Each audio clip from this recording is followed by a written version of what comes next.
नमस्कार साथियों, मैं प्रियंका गुप्ता लर्निंग टुगेदर पे आप सबका स्वागत करती हूँ। कैसे हैं आप सब लोग?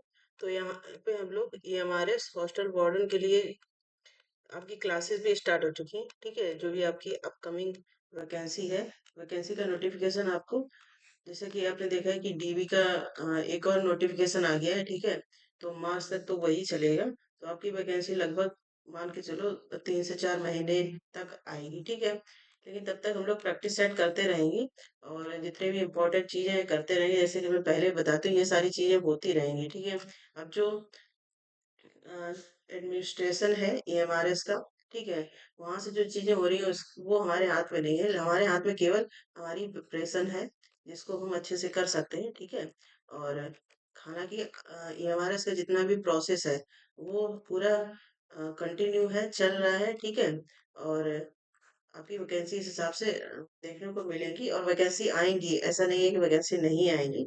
ठीक है, तो उसी के क्रम में हम लोग यहाँ पे जो हमारी क्लासेस हैं, ठीक है, प्रैक्टिस सेट करते रहेंगी। आपकी थ्योरी, क्योंकि ज्यादातर बच्चों की तैयार भी है और किसी क्लासेस भी हैं थ्योरी की, और थ्योरी भी हम लोग करते रहेंगे आपके पोक्सो एक्ट और एडमिनिस्ट्रेटिव एप्टीट्यूड की। ठीक है, बाकी ज्यादा ज्यादा प्रैक्टिस सेट करेंगे। ठीक है, जितने क्वेश्चन बन सकते हैं सब करेंगे। जैसे कि आपका यहाँ से, जैसे ये जितना भी पोर्शन आता है पोक्सो एक्ट और अदर चिल्ड्रन सेफ्टी रिलेटेड जितने भी एक्ट हैं, फिर एडमिनिस्ट्रेटिव एप्टीट्यूड है, तो यहाँ से भी कोई क्वेश्चन आता है तो आपको कोई भी क्वेश्चन छूटेगा। ठीक है, इस तरीके से हम लोग सारी यहाँ पे चीजें कर लेंगे। तो सबसे पहले यहाँ पे क्वेश्चन है, आप लोग यहाँ पे देख सकते हैं। यहाँ पे दिया गया है the commission for the protection of child right act 2005 receive the ascent of the president. बालक अधिकारी संरक्षण आयोग जो है आपका अधिनियम 2005 को राष्ट्रपति की अनुमति प्राप्त हुई थी। तो राष्ट्रपति की अनुमति यहाँ पे पूछा गया कब प्राप्त हुई थी? 26 जनवरी 2006 को, 20 जनवरी 2006, या फिर 15 अगस्त 2006, या फिर 1 जनवरी 2006। ठीक है, तो ये कब प्राप्त हुई थी? 20 जनवरी 2006 को प्रेसिडेंट की अनुमति, मतलब जो राष्ट्रपति हैं उनके द्वारा अनुमति दे दी गई थी इस एक्ट को। ठीक है, कौन सा है? Child right act 2005। ठीक है, इसके नेक्स्ट क्वेश्चन हम लोग यहाँ पे देखेंगे। नेक्स्ट क्वेश्चन है आपका, इसको मैं थोड़ा सा जूम कर देती हूँ जिससे कि आपको क्लियर यहाँ पे दिखे, क्योंकि ये PDF थोड़ा सा वैसा था इसलिए। बाकी मैं अलग से इसके क्वेश्चन और भी लेके आऊंगी, ऐसे ही आपका नहीं रहेगा। बाकी आपको दिख रहा होगा क्लियरली यहाँ पे क्या पूछा गया है। ठीक है, नेक्स्ट क्वेश्चन है आपका, the Right of Children to Free and compulsory Education Act 2009 provide free and compulsory education to all children. ठीक है, तो यहाँ पे पूछा गया है जो आपका RTE है, RTE की अलग से भी क्लासेस पड़ी हुई हैं और MCQs है, वो आप देख सकते हैं। तो जो ये RTE है 2009, और ये लागू कब हुआ था? 2010 में। ठीक है, तो इसमें कितने साल के बच्चों को लिए फ्री और कंपलसरी एजुकेशन के लिए बोला गया था? तो ये बहुत सिंपल सा क्वेश्चन है, आपको ये आता भी होगा। ठीक है, और ऐसे अगर क्वेश्चन आते हैं तो ये बोनस पॉइंट समझो कि आपको यहाँ पे देखने को मिले हैं। ठीक है, सबसे पहले तो है कि 5 वर्ष से 15 वर्ष तक, या फिर 6 वर्ष से 14 वर्ष तक, या फिर 6 वर्ष से 18 वर्ष तक, और 4 वर्ष से 14 वर्ष तक। ठीक है, तो यहाँ पे जो आप RTE के अकॉर्डिंग अगर देखें तो 6 से 14 साल के बच्चों के लिए फ्री एंड कंपलसरी एजुकेशन की बात कही गई थी। ठीक है, इसके बाद अगर आपसे पूछ लिया जाता है कि दिव्यांग बच्चों का, ठीक है, ये पॉइंट बहुत इंपॉर्टेंट है, ऐसे क्वेश्चन देखे भी गए। अगर दिव्यांग बच्चों की बात की जाए तो यहाँ पे आप बताइए 6 से 18 एज के जो दिव्यांग बच्चे हैं उनके लिए 6 से 18 एज रखी गई है। बाकी नॉर्मल जितने बच्चे हैं उनके 6 से 14 साल तक आयु वर्ग रखी गई है। ठीक है, नेक्स्ट क्वेश्चन है यहाँ पे, the national charter for children was notified in the gadget of India on. बच्चों के लिए जो राष्ट्रीय चार्टर भारत के राजपत्र में अधिसूचित किया गया था, मतलब कब नोटिफाई किया गया था ये आपको बताना है। 9 फरवरी 2004 को, 9 फरवरी 2005, या फिर 15 अगस्त 2005, या फिर 26 जनवरी 2004। ठीक है, तो ये किया गया था 9 फरवरी 2004 को, क्या किया गया था? अधिसूचित किया गया था। ठीक है, नेक्स्ट क्वेश्चन हम लोग यहाँ पे देखेंगे, which article of the Constitution of India empowered the state to make special provision for children? भारतीय संविधान का कौन सा ऐसा अनुच्छेद है जो राज्य को बालकों के लिए विशेष उपबंध करने के लिए सशक्त करता है? तो कौन सा उपबंध है जो बालकों के लिए विशेष मतलब स्पेशल प्रोविजन रखता है? तो इसमें से आपको आर्टिकल बताने हैं। आर्टिकल 15 का फर्स्ट, 15 का सेकेंड, 15 थर्ड या फिर 16 का थर्ड। ठीक, तो आर्टिकल आपका यहाँ पे कौन सा हो जाएगा? जो आर्टिकल आपका 15 का थर्ड है, अनुच्छेद 15 का 3। ठीक है, इसमें जो राज्य के बालकों के लिए विशेष उपबंध के लिए ये सशक्त करता है। ठीक है, तो ये आर्टिकल भी आपको यहाँ पे पता होना चाहिए। ये क्या करता है? स्पेशल प्रोविजन प्रोवाइड करता है बच्चों को। ठीक है, कि जैसे उनके साथ कोई भी चीज होती है या फिर जितने आपके एक्ट हैं उनसे रिलेटेड कोई चीज होती है तो उनपे जैसे आपने देखा है कि तुरंत कार्रवाई की जाएगी, उनकी प्राइवेसी को बनाए रखा जाएगा। ऐसा नहीं है कि उनकी प्राइवेसी, मीडिया भी उनकी कोई भी चीज या फिर उनके पेरेंट्स की या फिर आसपास पड़ोस की कोई चीजों को ऐसे नहीं दिखा सकता है। ठीक है, तो ये सारी चीजें रखी गई हैं। नेक्स्ट क्वेश्चन यहाँ पे हम लोग देखेंगे। According to the data of the United Nation International Children's Emergency Fund, the infant mortality rate in the year 2021 was। यहाँ पे United Nation international children emergency fund के आंकड़ों के अनुसार, ठीक है, वर्ष 2021 में शिशु मृत्यु दर कितनी रही है? तो यहाँ पे ये भी आपका टॉपिक है, अगर आपने सिलेबस यहाँ पे देखा हुआ है तो ये कितनी रही है? 20, 21 या फिर 18? यहाँ पे परसेंट में बताना है। ठीक है, 25। तो ये आपकी कितनी रही है? United Nation international children emergency fund के द्वारा 18%। 2021 अनुसार 2021 में शिशु मृत्यु दर 18% रही है। ठीक है, नेक्स्ट क्वेश्चन है यहाँ पे, what is defined in the section two two का second part of the child labour prohibition and regulation act 1986। जो बाल श्रम प्रतिषेध और विनियमन अधिनियम है 1986 की धारा 2 में दूसरा जो पार्ट है वो किस चीज को परिभाषित करता है? तो यहाँ पे आपको बताना है कि समुचित सरकार को, बालक को या फिर सप्ताह को या फिर कर्मशाला को। ठीक है, तो ये बहुत अच्छे से आपको करवाए गए हैं। ठीक है, तो ये किसको करता है? बालक को। ये जो सेक्शन 2 का सेकेंड है वो किसको परिभाषित करता है? बालक को परिभाषित करता है। ठीक है, नेक्स्ट क्वेश्चन हम लोग यहाँ पे देखेंगे। 57 नंबर का क्वेश्चन होगा अब आपका। ठीक है, यहाँ पे देख लेते हैं कि ये किस चीज पे फोकस करता है। तो यहाँ पे बोला गया the Immoral Traffic Prevention Act extended to. जो अनैतिक व्यापार निवारण अधिनियम का विस्तार है, मतलब ये विस्तार कब तक किया गया? क्योंकि आपको जैसे कि क्लासेस में अगर आपने देखा होगा, पढ़ा होगा, तो पहले ये जम्मू और कश्मीर में नहीं हुआ करता था। ठीक है, फिर लेकिन इसका विस्तार कर दिया गया और ये पूरे ही जो संपूर्ण भारत है उसपे इसका विस्तार हो गया। ठीक है, पहले इसका विस्तार जम्मू और कश्मीर में नहीं हुआ करता था लेकिन फिर पूरे भारत में इसका विस्तार कर दिया गया था। ठीक है, तो यहाँ पे ये ऑप्शन ही आपका सही हो जाएगा। नेक्स्ट क्वेश्चन हम लोग देखेंगे। Under the protection of child from sexual offences act 2012, who will conduct the cases before the special court? अब यहाँ पे लैंगिक अपराधों से बच्चों के संरक्षण अधिनियम, तो ये कौन से किसकी बात कर रहा है? पोक्सो की बात कर रहा है। इसकी अभी हम लोगों ने हाल फिलहाल में क्लास भी ली है। ठीक है, 2012 की। यहाँ पे लैंगिक अपराधों से बालों को संरक्षण अधिनियम 2012 के अंतर्गत विशेष न्यायालय के समक्ष कौन कार्रवाइयों का संचालन करेगा? मतलब जो विशेष न्यायालय बनाएंगे, आपको पता है स्पेशल कोर्ट बनाएगी इन बच्चों के लिए। ठीक है, और कितने? 18 साल से कम के जितने भी आयु के हैं। ठीक है, चाहे लड़की है या फिर लड़का है, सबके लिए ही ये प्रावधान रखा गया है। तो ये जिला लोक अभियोजक अधिकारी या फिर शासकीय अधिप्रवक्ता, जो गवर्नमेंट लीडर या फिर स्पेशल पब्लिक प्रोसिक्यूटर, विशेष लोक अभियोजक या फिर एडिशनल डिस्ट्रिक्ट पब्लिक प्रोसिक्यूटर, अतिरिक्त जिला लोक अभियोजक। तो ये क्या पूछा गया? विशेष न्यायालय के समक्ष कौन कार्रवाइयों का संचालन करता है? तो कौन सा आंसर यहाँ पे सही हो जाएगा आपका? Special public prosecutor. ठीक है, ये किसके समक्ष करते हैं? विशेष न्यायालय के समक्ष।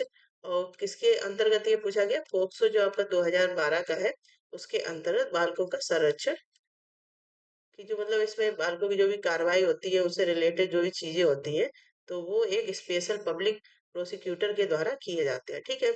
नेक्स्ट क्वेश्चन हम लोग यहाँ पे देखेंगे, under which section of the definition of a child is given in the prohibition of child marriage act 2006। यहाँ पे बाल विवाह प्रतिषेध अधिनियम 2006 के अंतर्गत बालों को किस धारा में परिभाषित किया गया है? किसमें पूछा गया है? बाल विवाह प्रतिषेध के अंदर पूछा गया है। यहाँ पे जो बालक शब्द है मतलब चाइल्ड मैरिज में जो चाइल्ड शब्द है, ठीक है, स्पेशल इस शब्द की बात की गई है। इसको किस धारा में परिभाषित किया गया है ये चीज यहाँ पे आपको बतानी है। तो सेक्शन 2A, ये जैसे अभी हम लोगों ने देखा था उसमें भी किया था सेक्शन 2A, ठीक है। तो ज्यादातर ये इसका यही आंसर होता है। जैसे उसमें आपने देखा था, अभी मैं आपको एक बार अगर दिखा दूं यहाँ पे, तो यहाँ पे सेक्शन 2 का सेकेंड था, ये किसके अंतर्गत था? बाल श्रम प्रतिषेध और विनियमन के अतिरिक्त। अब यहाँ पे चाइल्ड मैरिज एक्ट की बात की गई है, तो यहाँ पे आपका सेक्शन तो वही रहेगा, लेकिन जो आपका सब सेक्शन होता है वो यहाँ पे चेंज हो जाएगा, ठीक है। तो सेक्शन 2 का ए मतलब धारा 2 का, इसके अंदर जो चाइल्ड शब्द है बालक है उसको परिभाषित किया गया है, ठीक है। नेक्स्ट क्वेश्चन हम लोग यहाँ पे देखेंगे, according to census 2011 sex ratio per thousand male was मतलब जनगणना 2011 के अनुसार लिंगानुपात प्रति 1000 पुरुषों पर था, मतलब 1000 पुरुषों पे कितनी महिलाएं देखने को मिली है? इसके अनुसार जो जनगणना 2011 की हुई थी उसके अनुसार यहाँ पे पूछा गया है। तो कितनी देखने को मिली थी? 945, 943, 940 या फिर 950। तो ये आपकी 943 मतलब 943 महिलाएं और 1000 पुरुष, ठीक है। इस प्रकार से ये रेशियो देखा गया था 2011 की जनगणना के अकॉर्डिंग, ठीक है। तो ये आंसर यहाँ पे बी आपका सही हो जाएगा। नेक्स्ट क्वेश्चन हम लोग करेंगे जो एडमिनिस्ट्रेटिव एप्टीट्यूड वाला का पार्ट है, ठीक है। तो यहाँ पे देखते हैं सबसे पहले क्वेश्चन क्या पूछा गया है, according to the international norms which age group known as child. International norms के अकॉर्डिंग चाइल्ड की एज ग्रुप कितनी मानी जाती है? तो 18 उम्र से कम उम्र के व्यक्ति, 18 साल से जो कम के हैं, या 12 वर्ष से जो कम के हैं, या 14, या फिर इनमें से कोई नहीं। तो ये सिंपल है, ये आंसर हो जाएगा। 18 साल से के जो कम के होते हैं उनको किस श्रेणी में रखा जाता है? बच्चा या फिर चाइल्ड की श्रेणी में रखा जाता है, ठीक है। नेक्स्ट क्वेश्चन हम लोग यहाँ पे देखेंगे, नेक्स्ट क्वेश्चन भी आपका एडमिनिस्ट्रेटिव एप्टीट्यूड से रिलेटेड है। यहाँ पे, how can warden ensure peaceful environment for study in hostel? Warden छात्रों के लिए शांतिपूर्ण अध्ययन वातावरण को कैसे सुनिश्चित कर सकता है? तो सबसे पहले दिया कि छात्रावास में शांत समय और अध्ययन क्षेत्र निर्धारित करके, अध्ययन क्षेत्रों में किसी भी गड़बड़ी को नजरअंदाज करके। तो ये तो बिल्कुल नहीं करना है। अगर हॉस्टल वार्डन ही गड़बड़ी को नजरअंदाज करेगा तो फिर बच्चों का जो अनुशासन है या फिर उनकी जो भी चीजें हैं वो तो आपस में लड़ भिड़ जाएंगे। हॉस्टल्स में वैसे भी सीनियर जूनियर बहुत चलता है। अगर हॉस्टल वार्डन थोड़ा सा स्ट्रिक्ट नहीं रहेगा या फिर जो भी नियम है जो भी कायदे हैं स्कूल के अकॉर्डिंग उनके बच्चों को नहीं बताया जाएगा हॉस्टल वार्डन के द्वारा, तो फिर चीजें बहुत गड़बड़ हो जाती हैं, ठीक है। तो यहाँ पे नेक्स्ट है आपका, अध्ययन क्षेत्र में शोर शराबे वाली सभाओं और समारोह को प्रोत्साहित करना, छात्रों को अपने पालतू जानवरों को अध्ययन क्षेत्र में लाने की अनुमति देना। तो ये तो नहीं होगा। यहाँ पे ए ऑप्शन आपका सही हो जाएगा। मतलब छात्रावास में शांत समय और अध्ययन क्षेत्र निर्धारित करना, क्योंकि छात्रावास का मतलब है कि बच्चे अच्छे से वहां पे पढ़ाई कर पाए। हॉस्टल्स में बच्चे इसीलिए जाते हैं क्योंकि घर में उस तरीके से पढ़ाई नहीं हो पाती है, इसलिए हॉस्टल की व्यवस्था रखी जाती है, ठीक है।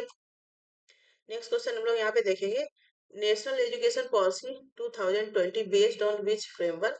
राष्ट्रीय शिक्षा नीति 2020 एनईपी 2020 किस ढांचे पर आधारित है? तो 10+2, तो ये आपकी 1986, ठीक है, जो एनईपी थी उसके अकॉर्डिंग है। इसका 5+3+2, ये नहीं होगा, 5+3+3+4, ठीक है। तो यहाँ पे आपका सी ऑप्शन जो है वो करेक्ट हो जाएगा। जो राष्ट्रीय शिक्षा नीति के अनुसार अब जो स्ट्रक्चर रखा गया है, 5+3+3 रखा गया है, 3+4, ठीक है। अब मतलब बच्चा जो है 3 साल का जब होगा तब से ही वो स्कूल में जाएगा। उसमें भी 2 साल के लिए बच्चे को केवल उसके मनपसंद की चीजें खेलने के लिए, और केवल वहां पे जो टीचर है वो बच्चों को देखेगा कि बच्चे किस एक्टिविटी में अच्छे हैं, ठीक है। उन पे कोई मतलब कोई बैग नहीं लेके जाएंगे, कोई बुक्स नहीं लेके जाएंगे, इस प्रकार से जो बाल वाटिका का सिस्टम रखा गया है, ठीक है, वो सारी चीजें यहाँ पे करी जाएंगी। उसके बाद जब बच्चा यहाँ पे 2 साल तक यहाँ रहेगा, फिर बच्चा जब 5 साल का हो जाएगा तब क्लास 1 में जाएगा, ठीक है। इस प्रकार से यहाँ पे पूरा प्रावधान रखा गया है, ठीक है। नेक्स्ट क्वेश्चन है यहाँ पे 64 नंबर का। और ये इस क्यों रखा गया है कि जो 2030 तक का लक्ष्य भी रखा गया है 100% एनरोलमेंट करने के लिए, मतलब बच्चा जो है 100% उसका एनरोलमेंट हो, क्योंकि बहुत सी जगह पे ऐसे देखा गया है कि अ, पढ़ाई की वजह से, या जैसे पहले होता था ना कि बच्चे को लेके जा रहे हैं स्कूल में, अब वो उसका रोना गाना नहीं जाना है, ठीक है। क्यों नहीं जाना है? क्योंकि घर में खेलने को मिलता है, अपने मोहल्ले में खेलने को मिलता है। तो इसी प्रकार से सारी चीजें अब स्कूल में 2 साल तक प्रोवाइड करवाई जाएंगी, तो बच्चा अपने आप स्कूल में जाएगा, स्कूल से डरेगा नहीं, ठीक है। तो इस प्रकार से जो न्यू एजुकेशन पॉलिसी है वो उसका काफी अच्छा स्ट्रक्चर रखा गया है। नेक्स्ट क्वेश्चन है which of the following is not included in cleanliness measure in to maintain cleanliness in the hostel. छात्रावास में स्वच्छता बनाए रखने के लिए निम्नलिखित में से कौन सा स्वच्छता उपाय में शामिल नहीं है? तो यहाँ पे कौन सा शामिल नहीं होगा? स्वच्छ जीवन शैली को अपनाना नहीं पूछा गया है, ठीक है, नहीं के ध्यान रख के आपको बताना है। रेगुलर क्लीनिंग प्रोग्राम, या फिर वैक्यूमिंग ऑफ द रूम, कमरे की वैक्यूमिंग, या फिर लॉन्ड्री का प्रबंध ना करना। तो यहाँ पे कौन सा है जो नहीं होगा? तो डी ऑप्शन नहीं होगा, ठीक है। लॉन्ड्री का प्रबंध रहता है और सारी चीजें यहाँ पे रहेंगी। अच्छे स्वच्छ जीवन शैली को अपनाना, तो डेली साफ सफाई होती है हॉस्टल्स में, और वो होनी भी चाहिए, नहीं तो बच्चे बीमार हो जाएंगे, क्योंकि इतने सारे बच्चे होते हैं, आपस में रहते हैं, ठीक है, एक दूसरे के साथ उठना बैठना, तो साफ सफाई का बहुत ध्यान रखा जाता है, ठीक है। और नियमित रूप से ही साफ सफाई होती है। इसके बाद वैक्यूमिंग ऑफ द रूम, वो भी एक जरूरी है। जैसे आपने हॉस्टल वगैरह में देखा होगा, जैसे नवोदय के जो स्कूल्स हैं या फिर ईएमआरएस के स्कूल्स हैं, तो उनकी एकदम रूम एकदम बंद नहीं होते हैं, मतलब एक रूम में ही हर, जैसे हॉस्टल्स में तो वैसे भी काफी बड़ा सा कमरा होता है, उसमें ही बहुत सारे बच्चों के बेड होते हैं, और सबके बेड के आगे खिड़कियां लगी होती हैं, इसीलिए कि जो हवा है वो पास होती रहे, ठीक है। नेक्स्ट क्वेश्चन हम लोग यहाँ पे देखेंगे, who control hostel and mess. Hostel और मैस को कौन नियंत्रण करता है? तो वार्डन, डायरेक्टर, चीफ डायरेक्टर, इनमें से कोई नहीं, ठीक है। तो यहाँ पे ऑप्शन के हिसाब से हम लोग जाएंगे तो वार्डन हो जाएगा। बाकी मैथ्स में जैसे मैथ्स का अलग से इंचार्ज होते हैं, ठीक है, मैथ्स का प्रबंधन वो भी करते हैं। लेकिन जैसे डायरेक्टर, चीफ डायरेक्टर, ऑप्शन के हिसाब से आपको अगर देखा जाए तो यहाँ पे हॉस्टल वार्डन हो जाएगा, ठीक है। नेक्स्ट क्वेश्चन है यहाँ पे, how can a hostel warden ensure that the hostel with disability. एक छात्रावास वार्डन ये कैसे सुनिश्चित कर सकता है कि छात्रावास परिसर विकलांग छात्रों के लिए सुलभ है? ठीक है, अब यहाँ पे विकलांग छात्रों की बात की गई है, तो विकलांग छात्रों की पहुंच संबंधी आवश्यकताओं की उपेक्षा करके, तो उपेक्षा नहीं करनी है, क्योंकि इंक्लूसिव एजुकेशन का टाइम चल रहा है। इसमें बताया जाता है कि बच्चा कैसा भी है उसको सबको एक साथ ही पढ़ाया जाएगा, जिससे कि कोई बच्चे को ऐसा न लगे कि वो समाज से अलग है, या फिर उसमें इतना डिस्कम्फर्ट आ जाए कि वो चीजें ना सीख पाए, ठीक है। तो जैसे जिन बच्चों को अगर थोड़ा सा कम दिखता है तो उनको आगे बैठाया जाएगा, तो सारी ऐसे प्रावधान किए गए हैं, ठीक है। तो ये चीज नहीं कर सकते। इसके बाद है नियमित ऑडिट करना और पहुंच के लिए आवश्यक संशोधन करना। और भी ऑप्शन हम लोग अगर यहाँ पे देखें तो उसके, क्योंकि जितने भी ऑप्शन दिए हैं उस सबके अकॉर्डिंग ही आपको आंसर यहाँ पे बताना होता है, ठीक है। नेक्स्ट है आपके यहाँ पे विकलांग छात्रों को छात्रावास में रहने से बाहर करना, तो ये भी नहीं होगा। इसके बाद विकलांग छात्रों के लिए कोई भी आवास बनाने से इनकार करना, तो ये भी नहीं होगा, ठीक है। तो आपका ऑप्शन इसमें से कौन सा सही हो जाएगा? जो भी हम लोगों ने देखा था बी ऑप्शन, वो यहाँ पे सही हो जाएगा, ठीक है। बी जो है आपका बिल्कुल सही हो जाएगा यहाँ पे, इस क्वेश्चन के अकॉर्डिंग, ठीक है। मतलब नियमित ऑडिट करना और पहुंच के लिए आवश्यक संशोधन करना, उनकी जो भी जरूरतें हैं, जो भी चीजें हैं, उनके लिए प्रोवाइड करवाना, ठीक है। और बच्चे आपस में भी एक दूसरे की बहुत हेल्प करते हैं हॉस्टल्स में, ठीक है। नेक्स्ट क्वेश्चन है यहाँ पे, रिपोर्टिंग सिस्टम स्टेब्लिश, रिपोर्टिंग प्रणाली स्थापित करने से क्या होता है? मतलब जैसे रिपोर्टिंग होती है उससे क्या होगा, क्या फायदा होता है, क्यों रखी जाती है ऐसी सिस्टम? तो यहाँ पे विशेषज्ञता, बेहतर उत्पादकता, कामकाजी संबंधों की स्पष्टता, परिवर्तन के प्रति अनुकूलन। तो यहाँ पे कौन सा हो जाएगा? रिपोर्टिंग किस वजह से की जाती है? जैसे मान लो कोई सामान आया, ठीक है, हॉस्टल वार्डन को सारी चीजों का देख रेख करनी होती है, तो मतलब बच्चों से रिलेटेड कोई सामान है उसकी रिपोर्टिंग करना, या फिर उसके बारे में बताना, या फिर उसका जो भी डेटा है वो सही से रखना, ठीक है, सेव करना। तो वो किस लिए की जाती है कि क्लैरिटी ऑफ वर्किंग रिलेशन, मतलब कामकाजी संबंधों की स्पष्टता। जितनी भी चीजें सब स्पष्ट है, जैसे मान लो 100 बच्चे हैं, 100 बच्चों के लिए सामान आया, तो सबकी किसको किसको मिल गया है, ठीक है, उससे सिग्नेचर करवाना, ये सारी चीजें हॉस्टल्स में की जाती है। तो इसीलिए रिपोर्टिंग प्रणाली स्थापित की जाती है, ठीक है। इसका नेक्स्ट है, what are the essential characteristics of hostel management system? छात्रावास प्रबंधन प्रणाली की आवश्यक विशेषताएं क्या है? तो सबसे ज्यादा आवश्यक क्या है? छात्रावास अभिलेख, छात्र केंद्रित वातावरण, शुल्क संग्रहण, या फिर उपर्युक्त सभी। तो यहाँ पे कौन सा हो जाएगा? यहाँ पे उपर्युक्त सभी हो जाएगा। हॉस्टल का रिकॉर्ड रखना स्टूडेंट के हिसाब से, मतलब चाइल्ड सेंट्रिक एनवायरनमेंट होना, इसके बाद फीस का कलेक्शन करना, ये सारी चीजें ही छात्रावास प्रबंधन प्रणाली की आवश्यक जो है विशेषताएं हैं, ठीक है। नेक्स्ट क्वेश्चन है, which of the following is used in record management of student in hostel? छात्रावास में छात्रों के रिकॉर्ड प्रबंधन के लिए के लिए उपयोग में लाया जाता है, क्या लाया जाता है? Cloud computing, register document. तो यहाँ पे कौन सा हो जाएगा सही? या फिर both A and B. Cloud computing मतलब, अब देखो, अब सारा जो काम है वो कंप्यूटर सिस्टम पे होता है, ठीक है, रजिस्टर डॉक्यूमेंट ये सारी चीजें होती है, लेकिन ज्यादा ज्यादा पहले से जो कागजी काम है वो कम हो गया है। और उसका फायदा भी है, क्योंकि कितने कागज आप इकट्ठे करके रखोगे, ठीक है। तो यहाँ पे जो है सी ऑप्शन से हो जाएगा, क्लाउड कंप्यूटिंग भी उपयोग में लाया जाता है, इसके रजिस्टर डॉक्यूमेंट ये सारी चीजें भी उपयोग में लाई जाती है। जैसे सिग्नेचर वगैरह का है या फिर अटेंडेंस लगाना है, तो वो तो डेली लैपटॉप या कंप्यूटर पे संभव नहीं है, बार बार इधर उधर लेके जाओ, ठीक है। तो दोनों ही चीजें यूज होती हैं यहाँ पे, ठीक है, छात्रावास में।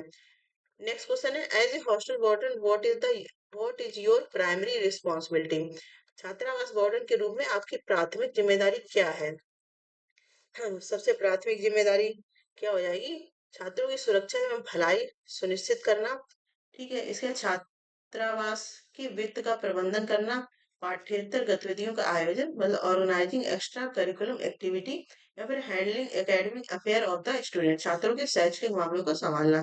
तो सबसे ज्यादा जो टॉप प्रायोरिटी पे रहता है, हॉस्टल बोर्डर रखा ही इसीलिए जाता है to ensure safety and well being of student, ठीक है, कि बच्चे की जो सेफ्टी है। जैसे नवोदय विद्यालय में जितना मैंने देखा है कि सबसे ज्यादा जो बच्चे की सेफ्टी पे ध्यान रखते हैं, मतलब पूरा स्टाफ, पूरा जितना भी आपका चाहे टीचिंग स्टाफ है चाहे नॉन टीचिंग स्टाफ है, ठीक है, जितने भी लोग वहाँ पे काम करते हैं, सबसे ज्यादा है कि इंश्योर सेफ्टी ऑफ चिल्ड्रन, ठीक है, बच्चों की सेफ्टी सबसे टॉप प्रायोरिटी पे रहती है। नेक्स्ट है, How often should we warden conduct regular hostel meetings with the student? Warden को कितनी बार छात्रों के साथ नियमित छात्रावास बैठकें करना चाहिए, ठीक है। तो साल में एक बार, महीने में एक बार, एक सेमेस्टर में एक बार, जब भी उनका मन हो, ठीक है। तो महीने में एक बार तो करनी ही चाहिए, ठीक है। बाकी अगर कोई जैसे एकदम से कोई चीज हो गई है, कोई अलग चीज हो गई, या फिर कुछ अनुशासनहीनता हो गई है ना, तो वो अलग चीज होगी। बाकी नॉर्मल अगर देखा जाए तो एक महीने में एक बार मीटिंग होनी चाहिए, ठीक है। नेक्स्ट क्वेश्चन हम लोग यहाँ पे देखेंगे।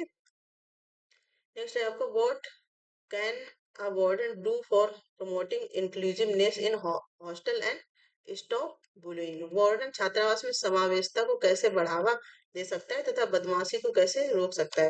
यहाँ पे बुलिंग का मतलब रैगिंग वगैरह से भी हो गया, तो इन सब चीजों का भी ध्यान रखना है। इंक्लूसिवनेस पे अभी मैंने आपको बताया भी है कि इंक्लूसिव मतलब जहाँ पे सबके साथ समान व्यवहार हो, किसी बच्चे को अगर कोई डिसेबिलिटी है, या फिर कोई बच्चा थोड़ा सा अलग टाइप का है, तो सबको साथ में ही रखा जाएगा। और बच्चों को ये चीज सिखाई जाएगी कि उनकी हेल्प की जाए, ना कि उनकी मजाक उड़ाया जाए या फिर उनके साथ कोई दुर्व्यवहार किया जाए, ठीक है। तो इसके हिसाब से कौन सा यहाँ पे होगा, टकराव से बचने के लिए धमकी की घटनाओं को नजरअंदाज करके या फिर बदमाशी घटनाओं की रिपोर्ट करने के लिए पीड़ित को दंडित करना।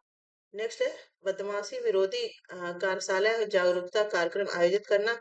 उन छात्रों की चिंताओं को नजरअंदाज करना जो खुद को बहिष्कृत महसूस करते हैं। तो यहाँ पे कौन सा सही हो जाएगा आपका, organise anti bullying workshop and awareness programme, ठीक है। ऐसे प्रोग्राम चलाए जाने चाहिए जिससे बच्चों को पता चले कि सबके साथ समान व्यवहार करना अच्छी आदतों में आता है, ठीक है। नेक्स्ट है for girls hostel how much percentage of management and teachers reserve for females. महिला छात्रावासों के लिए छात्रावास प्रबंधन समिति में प्रबंधन व अध्यापकों में कितना प्रतिशत महिलाओं का होना आवश्यक होता है।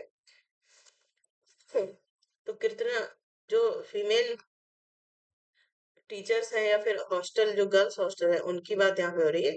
तो 25%, 35 या 75 या फिर 50%। तो ये कितना होता है 50% यहाँ पे महिलाओं का या फिर जो फीमेल टीचर्स है उनका इन्वॉल्वमेंट यहाँ पे होना आवश्यक होता है, ठीक है। नेक्स्ट क्वेश्चन है यहाँ पे regular health checkup should be conducted in hostel after how much time interval. छात्रावास में नियमित तौर पे कितने अंतराल में स्वास्थ्य की जांच आवश्यक होती है। तो 3 महीने में एक बार, 2 महीने में एक बार, 6 महीने में एक बार या फिर 5 महीने में एक बार। तो ये 3 महीने में एक बार आवश्यक जांच मतलब जो नॉर्मल बेसिस पे होती है 3 महीने में एक बार होगी। बाकी अगर किसी बच्चे को कोई दिक्कत है तो उसके लिए तुरंत चीजें करवाई जाती है, हॉस्टल वार्डन को लेके जाता है, ठीक है। इसके हिसाब से यहाँ पे ए ऑप्शन सही हो जाएगा। नेक्स्ट क्वेश्चन है यहाँ पे which deficiency test conducted for girls on regular basis in the hostel। छात्रावासों में छात्राओं में किस पोषक तत्व की कमी की जांच नियमित तौर पर की जाती है। तो ये किसकी की जाती है, कैल्शियम, विटामिन ए, आयरन या फिर फास्फोरस। तो आयरन वैसे तो सब सारी की जाती है लेकिन फिर भी आयरन को ज्यादा ध्यान में रखा जाता है, ठीक है। नेक्स्ट क्वेश्चन हम लोग देखेंगे यहाँ पे a suggestion box is setup in the hostel who control the complaint box. छात्रावास में एक सुझाव पत्र बॉक्स स्थापित किया जाता है। शिकायत बॉक्स किसके नियंत्रण में होता है, मतलब ये किसके नियंत्रण में आएगा। तो ये आपको यहाँ पे 4 ऑप्शन दिए हैं उसके हिसाब से बताना है। प्रबंधन समिति, मेष समिति, छात्र समिति, अंतराहार समिति, इंटर हॉल कमेटी, ठीक है। तो ये किसके अंडर में आएगा, मैनेजमेंट कमेटी के अंडर में आता है, ठीक है। मतलब इसका कंट्रोल, एक सुझाव पत्र बॉक्स रखा जाता है जिसमें बच्चे उनका कोई भी समस्या, कोई भी समाधान है बिना नाम के या कुछ भी अपना सुझाव उसमें डाल सकते हैं या फिर कोई कंप्लेंट भी डाल सकते हैं। तो वो केवल जो मैनेजमेंट कमेटी है उसके द्वारा ही देखा जाएगा या किया जाएगा, जिससे कि कोई भी समस्या है या फिर कुछ सुझाव है। कभी कभी बच्चे बहुत अच्छा सजेशन भी देते हैं कि स्कूल में ये चीजें होनी चाहिए, तो इस हिसाब से उसको एक्सेप्ट किया जा सके, ठीक है। नेक्स्ट है what is the main M of hostel life. छात्रावास जीवन का मुख्य उद्देश्य क्या होता है। तो अध्ययन और अनुसंधान के लिए पर्याप्त समय की उपलब्धता या फिर सहयोगी भावना और साथ साथ जीने का भाव। इसके बाद पाठ्येतर गतिविधियों संचालन उपर्युक्त सभी। तो यहाँ पे कौन सा हो जाएगा, यहाँ पे एक तो पहला आपका दिया गया है, दूसरा सहयोगी भावना। तो यहाँ पे सारे ही सही हो जाएंगे, ठीक है, छात्रावास का मुख्य उद्देश्य में। नेक्स्ट क्वेश्चन हम लोग देखेंगे data content in cumulative record should be. संचयी रिकॉर्ड कार्ड में निहित डेटा होना चाहिए। कैसा डेटा होना चाहिए इसमें, सटीक मतलब एक्यूरेट होना चाहिए, एक्सटेंसिव व्यापक, यूज यूजेबल उपयोग करने योग्य या फिर उपयोग सभी। तो इनमें से सभी इस प्रकार से यहाँ पे संचयी रिकॉर्ड में डेटा होना चाहिए। नेक्स्ट है मतलब जब भी जिस डेटा की जरूरत है तुरंत वो चीज आसानी से दी जा सके, ठीक है। कोई अगर घटना होती है तो भी सारे डेटा आसानी से दिए जा सके, उसके हिसाब से यहाँ पे डी ऑप्शन सही हो जाएगा। नेक्स्ट है who is not included in hostel management committee. छात्रावास समिति में कौन शामिल नहीं होता है। तो यहाँ पे ये भी आपको पता होना चाहिए कि जो छात्रावास समिति होती है उसमें कौन शामिल नहीं होता है, ठीक है। प्रिंसिपल, प्राचार्य, सचिव, वार्डन या फिर उप वार्डन। तो कौन इसमें शामिल नहीं होगा, जो सचिव है, सेक्रेटरी, वो इसमें शामिल नहीं होता। बाकी छात्रावास जो समिति होती है उसमें प्राचार्य भी होते हैं, वार्डन भी होते हैं, उप वार्डन, इसके अलावा कुछ टीचर्स भी होते हैं, ठीक है। इसके अलावा जैसे जो सीनियर बच्चे हैं या फिर कोई बच्चा है, आपने देखा होगा मॉनिटर बना दिया जाता है, फिर या फिर जैसे हाउस कैप्टन बना दिए जाते हैं, तो वो भी इसमें शामिल होते हैं, ठीक है। नेक्स्ट क्वेश्चन है यहाँ पे, if any group in not following cleanliness norms, problem will be solved by which officer in the hostel? यदि किसी समुदाय में साफ सफाई अपेक्षित स्तर की नहीं हो रही है, तो ऐसी स्थिति में निम्नलिखित में किसके द्वारा समस्या समाधान किया जाएगा? मतलब साफ सफाई नहीं हो रही है, तो इस स्थिति में मतलब एक समस्या है, साफ सफाई नहीं हो रही है, तो ये चीज कौन देखेगा, किसके द्वारा ये सॉल्व किया जाएगा मैटर सारा? तो वार्डन के द्वारा, छात्रावास अधीक्षक के द्वारा, छात्रावास केयर टेकर के द्वारा, छात्र छात्राओं द्वारा मीटिंग करके, ठीक है। तो यहाँ पे डी ऑप्शन बिल्कुल सही हो जाएगा। नेक्स्ट क्वेश्चन हम लोग यहाँ पे देखेंगे, what are the benefit of hostel to student? छात्रावास से छात्रों को क्या लाभ होता है? अनुशासन, सहयोग की भावना, आत्मनिर्भरता। तो ये सारे ही यहाँ पे सही हो जाएंगे, ठीक है।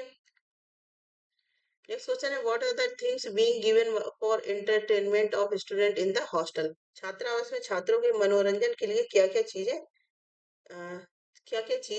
दी जाती हैं या दी जाती हैं, ठीक है। तो यहाँ पे देखते हैं, टीवी, बैडमिंटन, वॉलीबॉल, उपयुक्त सभी, तो ये सारी चीजें होती है छात्रावास में, ठीक है।